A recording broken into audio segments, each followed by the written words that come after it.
Hey everybody, and welcome to day 3 of 31 and 31, and I'm cheating just a little bit here, but I still consider this to be a creature feature after everything was done, and today's review is on Malignant. I have not seen this movie yet, and I finally sat down to watch this movie, and holy shit, this movie is insane in every good way, both from it, and I know people are going to agree with me, from it being a dumb horror movie, having so bad it's good moments, to just being completely fucking badass. This is the biggest breath of fresh air in the big budget horror movies that I've seen in the longest time.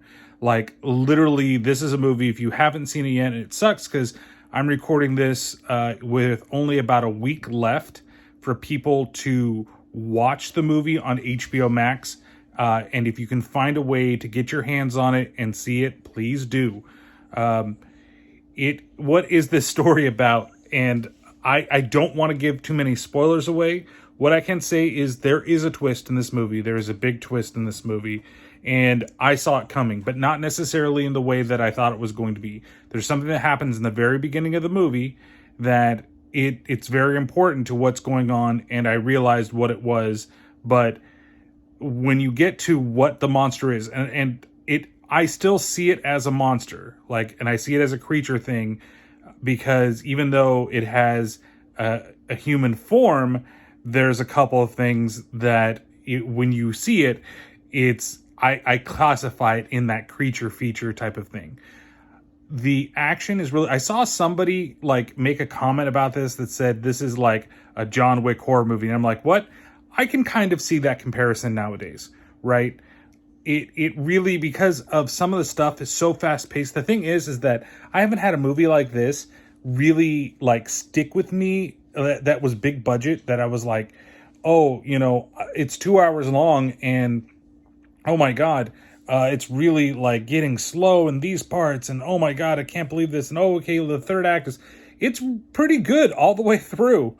And it really ups the ante in the third act. It really goes hard, and it goes extremely hard. It's rated R. Oh, okay. Well, it's going to get a little bit gory. Oh, holy shit. If this was a gore factor, it would hit a 5 in that third act. Just that alone. And I really got kind of tricked at something towards the end. And then it snapped into me. I'm like, wait. Okay, because I was like, oh, they actually did this, and I was actually cheering for the movie. And then when it flipped the script on me for a second, I was like, oh, okay. There were 2 parts where I said, oh shit, that's what that is? Because I asked a question about a character to myself out loud with nobody else here. And then all of a sudden, that question was answered right away, and I was like, oh shit, that's who that is? Okay. It's fun. It's really, really fun. The performances, though, are not the greatest. I like the guy that played the detective. I thought that he was good. I thought the sister had hits or miss. And your main character of Madison, that I thought that she had her moments where she was good, but still kind of laughably. There's one scene with a chair that I laughed out loud.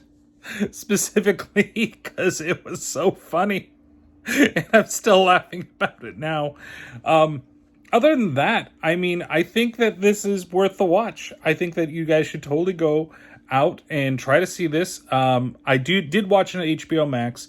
I didn't go to the movie theaters to see it. I wonder if I would have had a different feeling in the movie theater, but it's definitely something that I think you all should go out and see. If you were on the fence about it, watch it. I think that some people are not going to like it. And that's totally your opinion, man. It's my opinion on this. You have your own thoughts. Everybody has their own thoughts. But I still really enjoyed it. I thought that the setting was good. The biggest question that I have, though, is that how can some of these people afford the place that they live in fucking Seattle when you don't know what her job really is? But she's got this big ass nice house, old Victorian style house, that I was just like, how do you afford this? If you're I think she might have been a nurse or something like that.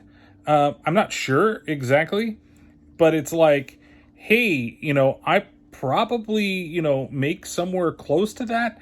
And housing prices there compared to where I live in California are probably about the same. And yet you've got this nice big ass house. Like, how does that fucking happen? How does it fucking happen? But still, I just think that it's entertaining. It's really, really entertaining. The cinematography in this movie is fucking fantastic. It is. There's one scene where she's running through the house and trying to escape Gabriel, because this is very on the movie, and this isn't a spoiler. But the shots that are used to go from room to room are like a top down. The camera's on top. Almost looks like it's like a model or something like that he's going through. And it's just beautiful. The cinematography in the whole movie is just really, really beautiful. The soundtrack is really good too, though the main theme that they use, where they use the like type of music like that, straight up, it is the fucking Pixies. It's Where Is My Mind? You cannot fucking change my mind about that. That is what they're using like as a template for it. Because every time, even when the little things came in, like it didn't quite fit, but the music in the background was that do do do do do do do do do do do do do do, like that was the Pixies, and I know it's Seattle and everything like that, and maybe it was a little bit of an influence or something on it, but I didn't see in the credits if that song was set for it. But who knows? Is there going to be a sequel? I don't know if it's really, really popular, but I know that it didn't have a very big box office for the budget that it had. So, but then it's also on HBO Max, so that's probably the reason why it doesn't have as big a budget. People like me that weren't really sure about it and didn't know if they should go to the theater and see it, and instead saw it at home. I think a lot of people are probably pleasantly surprised. So let me know. I actually want to hear what people thought about this movie in the comments. So please give me, some inkling of what you thought of the movie.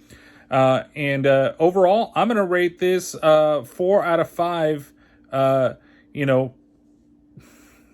want to say what I want to say, but it's a big spoiler. So I'm going to say it's 4 out of 5 golden blades. So, and that's not that big of a spoiler of the movie. So thank you guys very much for watching. We'll be back tomorrow with another one of these 3131. I'm pretty sure that the next movie isn't going to be as fun as this one, but maybe it is. All right, catch you later.